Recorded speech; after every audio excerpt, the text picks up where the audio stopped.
a cop out of DeKalb, Illinois. Okay, there's this. You're talking about Zach. Yeah. What's up, Zach? All right. So the whiskey was kicking in at 9 a.m. by the way. So, all right. So listen to the right. So he says, I'm a sergeant at the DeKalb Police Department in Illinois. Okay. First of all, God bless you. Illinois is a very, very tough place to work and protecting their community. They put up a lot of barriers for safety for those communities. Additionally, I'm a canine handler. I'm also in charge of our canine program. All right.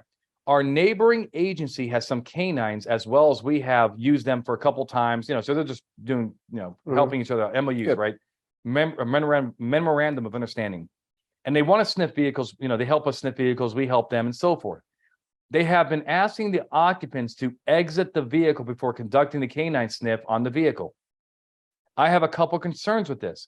One being that if the occupants are out of the vehicle, then when the free air sniff occurs, then this can affect the probable cause to search the occupants.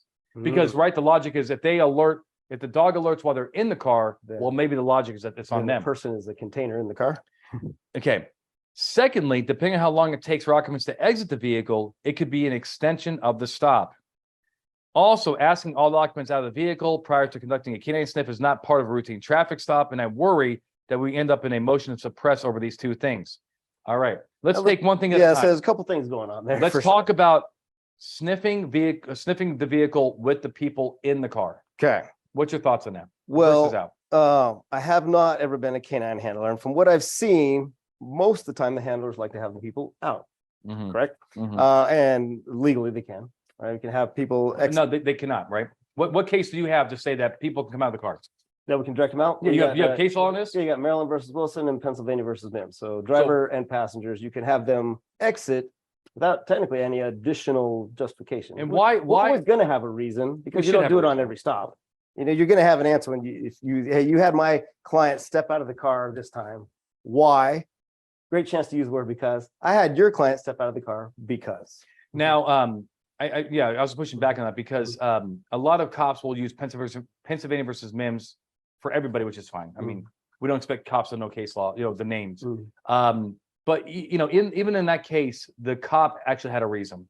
He was considered like armed and dangerous or something like that. So, all right, so fine, we can get him out. Yes, we can. We should have a reason. This, whatever it is, what it is. Okay.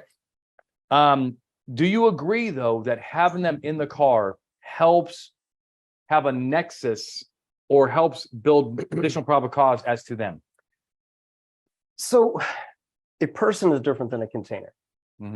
So when your dog alerts or you get that probable cause establishment from that, it allows you to search the vehicle where narcotics could be. Very powerful search. It is, yeah. Just about anywhere. That's right. However, for you to search a person, you have got to establish a nexus to them. Yep. You have got to establish a probable cause nexus to them, independent of just that dog smelling inside that car. There's many factors that you go through, maybe, abnormal nervousness, a recent arrests, where they're placed in the car, observations of when you walked up. There's a number of things, but you've got to give me a why. You've got to give me a nexus to them. You don't get it for free. I read a case back from 1940, the rye, maybe. The 49. I want to say 49. That was gas stamps. Gas stamps. Yeah, there you go. So what happened there was an officer had probable cause that there was illegal gas stamps because of World War. Actually, it wasn't 49. Well, it might have been decided 49, but it happened before 45, right? So, but anyway, the point is that the officer had probable cause that there was illegal gas stamps, in this vehicle. So he got the occupants out, and he started searching the passenger. Right. And he found illegal gas stamps on him too. Okay. And the U.S. Supreme Court suppressed it. And they said basically, just because you have a guy that's in a vehicle under the Carroll Doctrine, he doesn't lose his personal protections just because he's in a vehicle that can be searched. It's almost like, Mike, I think it's almost like having a search warrant for a house, and you have a friend over for dinner, and he's there during the search warrant. We can seize him, that's fine. But you don't get to search him just because he's in the house. It's very similar. He's not a container. Right. You have to have, probable cause for him. All right. So look, the next thing is we're good with taking him out. Yes. We do understand, though, would you agree that when if the dog alerts with them in the car, it does help prove that maybe the drugs are on them. Yes, that there's some more articulation to it there. Yes. And I think a good case for that is a case called Anchando, now the 10th Circuit. Mhm. Now that case is often used to basically articulate that, hey, people in car plus dog alert equals search a person. Correct. That's what people use it for. But there's a lot of differences in that case. I know you know this one with border search. It was the border patrol. Driver and only occupant. If I No, remember. it was the driver and a passenger. And a passenger, right? But the driver Was on Chondo, which which is always easier to search. right, because I'm driving the car, And you're- I'm the yeah. responsible one for it there. So That's right. which sounds to me like Nexus. Okay, so Anchando is so first of all, and Anchando, a lot of people, surprisingly, like people know Anchando like they do Pennsylvania versus Mims. Like they just really know this case. I think because a lot of instructors teach it, but I do think incorrectly. But here's what happened on Chondo. They're in the car when the dog is run around 2 times. Hmm.